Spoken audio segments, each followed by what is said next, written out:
is where I tell my story. These are our stories.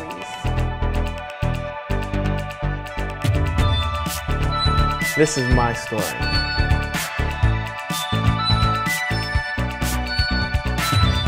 This is real work. 100% sure you want this on film?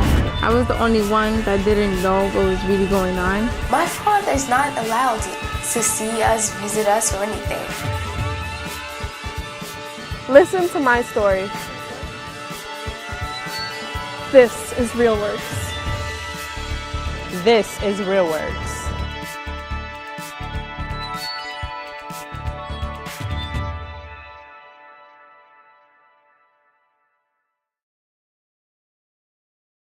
Welcome to Real Works. I'm Avan Jogia. What makes a man? Is it manly to be smart? Does a man ask for help? For a lot of guys, how they answer these questions can have consequences that last a lifetime. In this episode, we'll meet a teen who must choose between his friends on the street or the people that refuse to let him fail. Here is the inspiring true story of Troy Sean Welcome.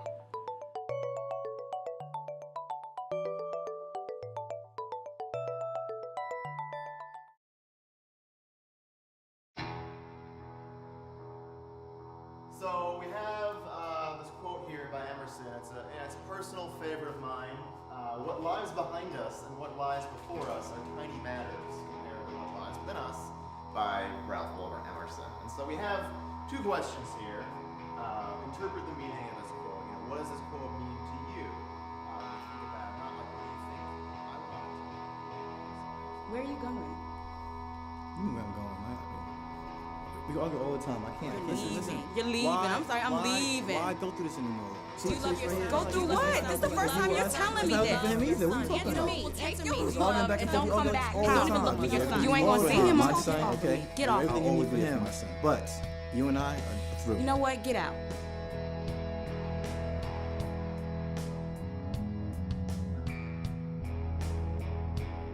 My name is Troy Sean Welcome. I go to Hardin High School in the Bronx. I hate it.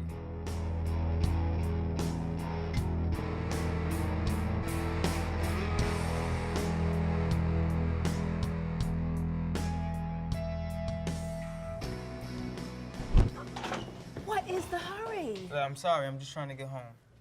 Troy, what's wrong? I just got off the phone with the school I was telling you about. I think this would really be a perfect fit for you. Nothing's wrong. I'll think about the school, but I gotta go, okay? I'm sorry, I gotta go.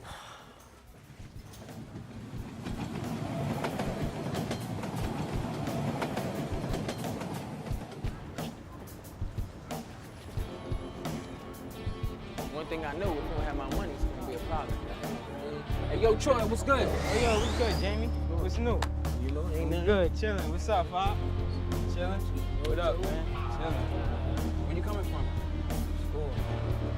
Drop that. You get with us, make this money out here, man. No, I'm ready to do that, man. You're getting on my nerves. Tell him. Man, I can use the money.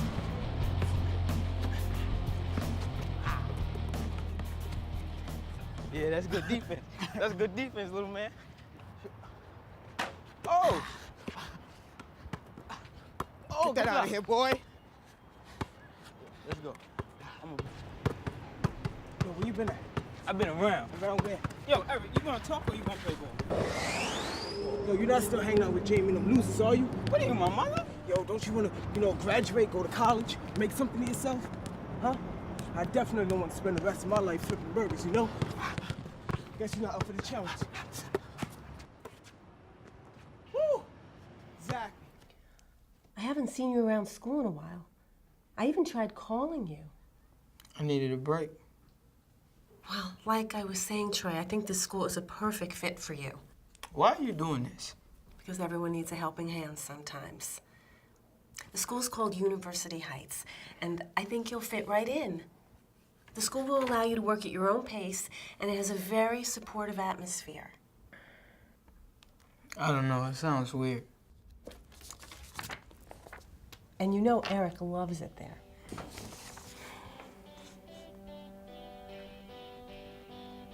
Give it a chance.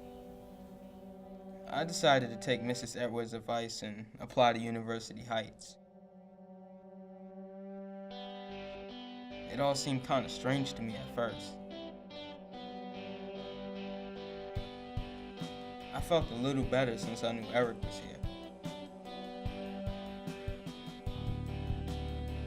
Miss Edwards kept talking about how students and teachers were on a first-name basis and that they had a class called Family Group where people would talk to each other about their problems.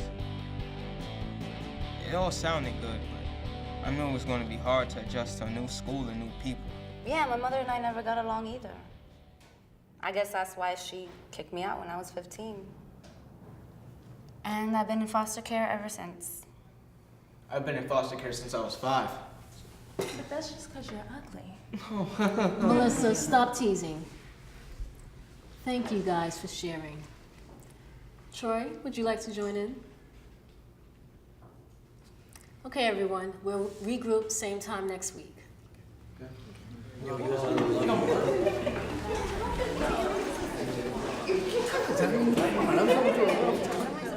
can't help it.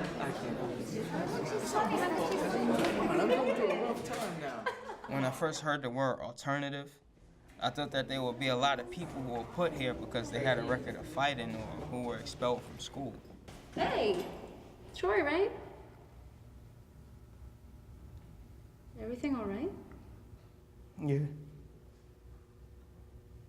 Look, I know it's hard at first. This just doesn't feel like it's for me. I remember when I was new here, I felt like I didn't know how I was gonna open up in that room to everyone, but you know, one day, it felt right.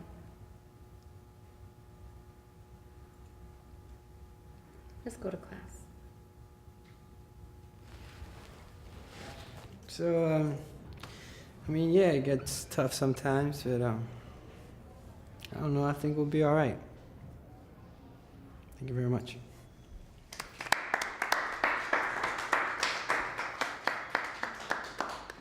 Very good, Raymond. Who's next? Troy, would you like to join in? Please, Troy, you can talk to us. I don't want to talk to you. Troy? Troy? Troy, I want you to know that we're here for you. Nobody here is going to judge you. And the answers to all your questions are here in this classroom, not out in the street.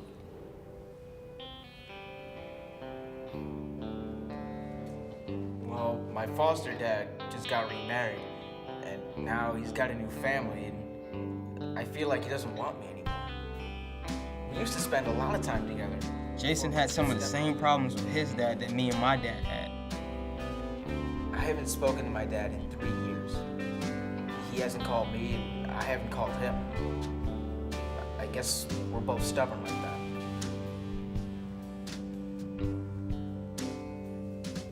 I was finally getting what I didn't have at Harding, a feeling that I belonged. My dad and I, we didn't have a good relationship either. For years, I was mad at him. I haven't spoken to him since. But it doesn't bother me anymore. I just know that I want to be the man he never was.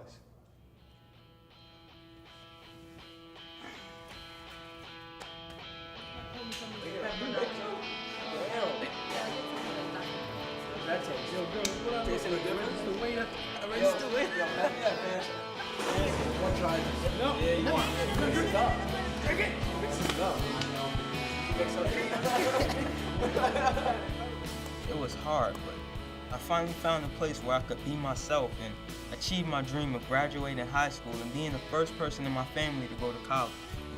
Hey.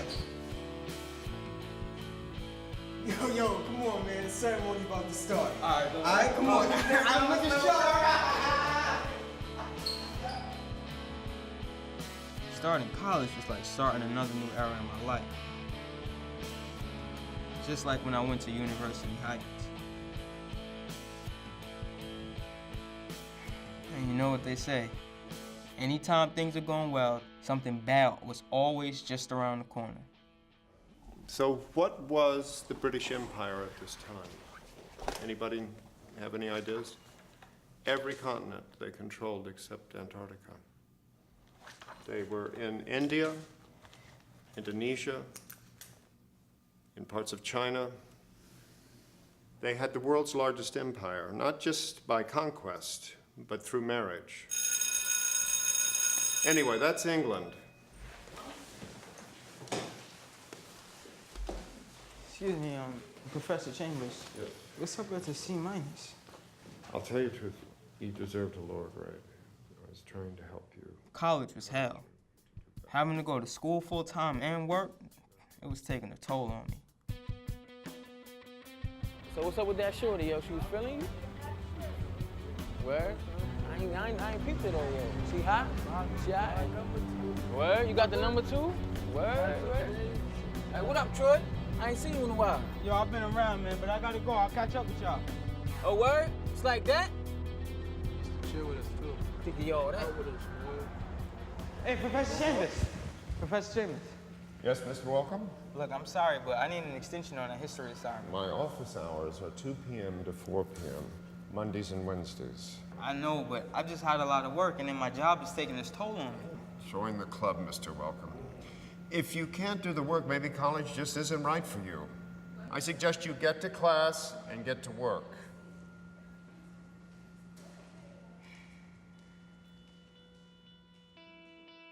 Maybe he's right.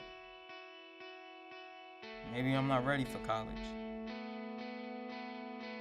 Maybe college isn't for me.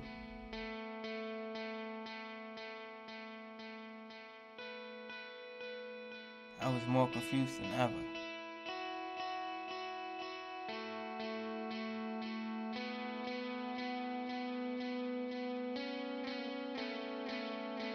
Don't run away from challenges that really become difficult. Don't see experiences in your life that aren't positive in your mind as being absolute shutdowns. See it as an opportunity to develop a new skill. See it as an opportunity to really get to know yourself in a way you haven't known yourself before. After dropping out of Baruch, I went back to University Heights High School, saw my college advisor there, explained what happened, and he suggested SUNY Purchase to me. It was a different experience. Living away from the city was, I think, great. The challenges that presented themselves there really got me to understand myself a lot more. My principal at University Heights High School asked me what I was doing. I said, I have no idea. I just graduated, but I haven't found a job. So she said, well, what do you think about teaching? Teaching, I just got out of college. I know nothing of it. Thanks for offering. She said, no, you should come in. Come in tomorrow, put on a suit, come in tomorrow, bring a resume, and let's just talk. I was given the opportunity to start teaching then, and it really makes me just kind of sit back and think about my journey and where I've come from and how everything has kind of just worked for a particular direction, I suppose. There were so many situations that if it wasn't for some great blessing, I would have been in a very bad place. And luckily at one point, I realized I have to say no to my friends. I come across many students of mine that remind me of where I was at that point in time. And we're talking about being in I think a fairly cloudy place. I'll find that I have a lot of very intelligent young Black and Latino men. And in the classroom, you can see that they're just hiding that. They'll give a response, but the response will come with this frustration of, I don't want to answer this, but I'm answering it. You know what I mean? And the response is actually a spectacular response, but it's shaded with this, I don't want to do this, you're forcing me to do this, so I need to look good for everyone else. And so for me, it's, every day is a opportunity to provide students with the ability to change, the ability to be more responsible, the ability to see themselves. Going to University Heights, it's one of those moments that marked something in my life. For the first time in quite a long time, I didn't have a barrage of thoughts in my mind that I couldn't really get through and figure through that kind of just caused me to want to just shut down completely from everything. And I felt I could breathe. when the environment you're in isn't flooded with anger, it's hard to maintain that place of being angry. Because almost everything that I experienced there, I think, brought me some sense of joy. You know, the curriculum, what was expected of us. I didn't realize that I was really getting therapy in family group, you know, in advisory. And the relationships with the teachers, the relationships that were built, they were definitely an important chapter of my life. The difficult times in life are there for a reason. And if you can find the fortitude, if you could find the strength and courage to stand up to it, to look at it, to examine it, to not run away from it, and to figure out what you need to be able to conquer it, then once you step over that mound, it is green pastures for a little while until you reach another one. RealWorks has changed me because it's made me realize that I do want to work in television or film. It just helps you grow as a person and as a filmmaker. And I think above anything, like I've learned to stick with something, like even if it's difficult, like just keep going. You know, when you give a young person a camera, you give them the ability to share with the world what they see. It affirms my belief that I have something important to say. The main thing is you're being heard. You have a voice.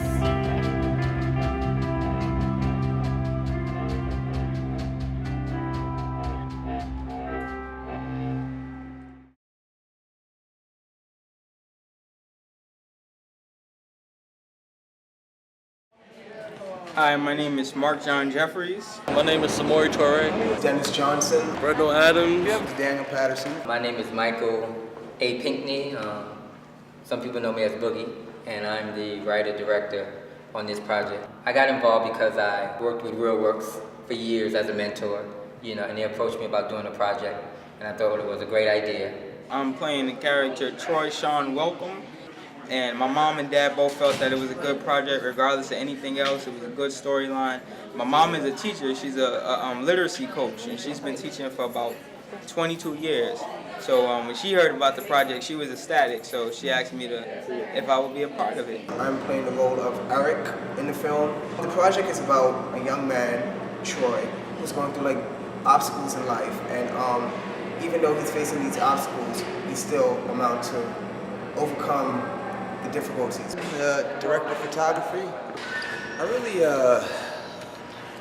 like, positive stories about people who look like myself getting an education. Well, I think young African American men can learn that, we all have problems, we all have issues, different points in our life, and it's just about overcoming the issues. It's just about, staying strong and staying focused, and you can see yourself through it. He didn't have the enthusiasm to learn, and a few times he gave up on himself, but this pretty much, the movie is showing that with hard work and if you put your mind to it, endurance, no matter how you may feel, you can always accomplish what you set out to do.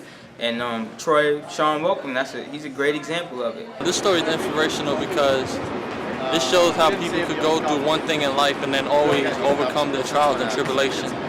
And once they do that, anything is possible. If you have dreams and aspirations that you want to achieve, you do it. That's what Troy Sean Welcome did. He had a lot of issues when he was a teenager, but he overcame them, graduated from high school, went to college, got his master's, and became a principal at an alternative high school, very similar to the alternative high school he used to go to. So he's now helping, young people just like himself.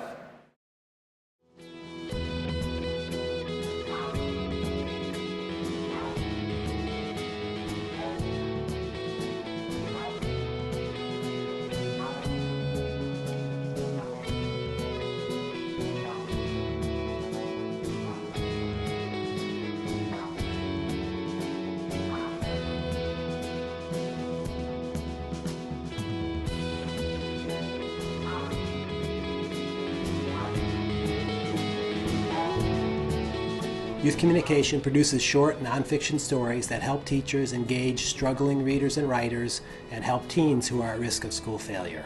Troy Sean Welcome was a writer for youth communication in the early 1990s. He came here as a student who had dropped out of high school and recently been readmitted to an alternative high school and was placed here on a writing internship. Give me hope and set me free from my encounters with bullies and thugs, or even parents and siblings. My story is in the same book that the Troy Sean Welcome story, Alternative High, was featured in. Otis came to youth communication for the same reasons that Troy did. He wanted to explore parts of himself that were important to him, but he wanted to do it not in his diary, not in a way that was private, but in a way that was public and that would help someone else. A writer for Represent.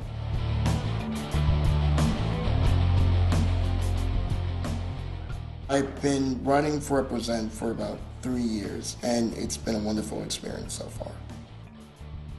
I've noticed a lot of changes in my writing ability while writing for Represent.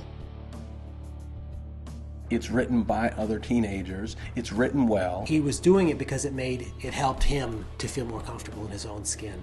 The candor with which students write about their own lives in the youth communication stories is extremely powerful. And I'm also able to give people advice on how they should handle certain situations in life. Not only can the alternative students that I teach understand, but it is language that they use. The youth communication stories give me a way to take some of the things that are in the classic literature that I teach and make them contemporary. My story, Father Lessons, is pretty much about the relationship between me and my adopted father, who passed away in 1998. They would always ask me, Otis, why are you so angry all the time? Or why are you so sad all the time? And I would always tell them about the death of my adopted dad. They would never fully understand it because they never knew me as long. So that story was pretty much an opportunity to explain it to them. Death was new to me. I've never seen grown-ups cry before. They kept telling me it was okay to cry and that I should talk about it, but I shut down completely. I hope readers understand that death is a powerful thing for a lot of people. I just want them to feel that that person is still watching over them. When I found out that my story was going to be published in a book, I didn't exactly know what to think because I'd never actually been published in a book before. The power of example that the youth communication stories bring to actually have something that's written by a teenager is something that our students find fascinating, and some of them actually don't even believe it until I take out a copy of the magazine or send them to the website where they can actually see the pictures of the writers. I think that teens respond to the fact that the writers are them. I get to talk about and listen to my students talk about real life issues that they go through. In each story in the book, a writer describes making a transition from those skills that are functional on the block to skills that are functional in other places. Since Otis's story is about identity and changing and recognizing the changes and accepting them, I think it's a great fit in that book.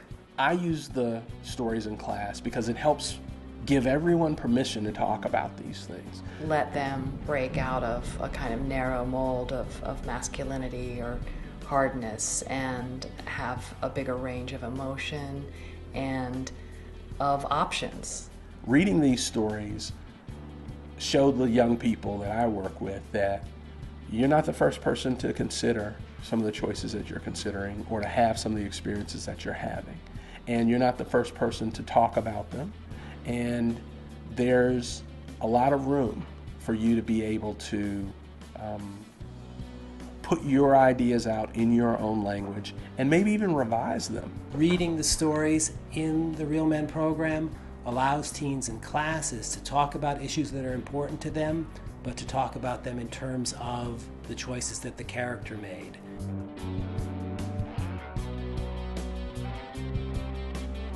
Rather than disclosing the choices that they might make themselves.